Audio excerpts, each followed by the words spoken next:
Welcome to the Slop Temple. We pray this video helps. In this video, I will explain how to make a website on Gumroad.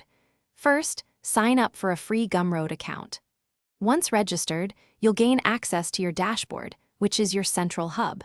From there, you can begin setting up your profile and exploring the various options available for your new online store. It's a straightforward process designed for creators.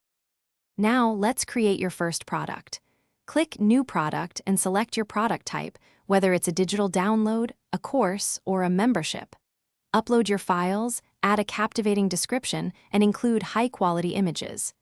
Don't forget to set your price, considering any potential discounts or variations you might offer. Personalizing your storefront is key to attracting customers. Head to your settings to customize your profile.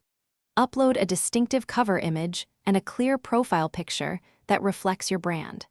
You can also organize your products into categories, making it easier for visitors to browse and find exactly what they are looking for on your new site.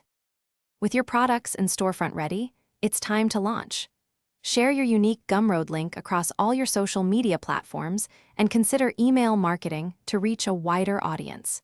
Engage with your community and consistently offer value to grow your customer base. Remember to check the description for links to other great deals, including a fantastic car air freshener. Thanks for watching. Consider subscribing if we helped you.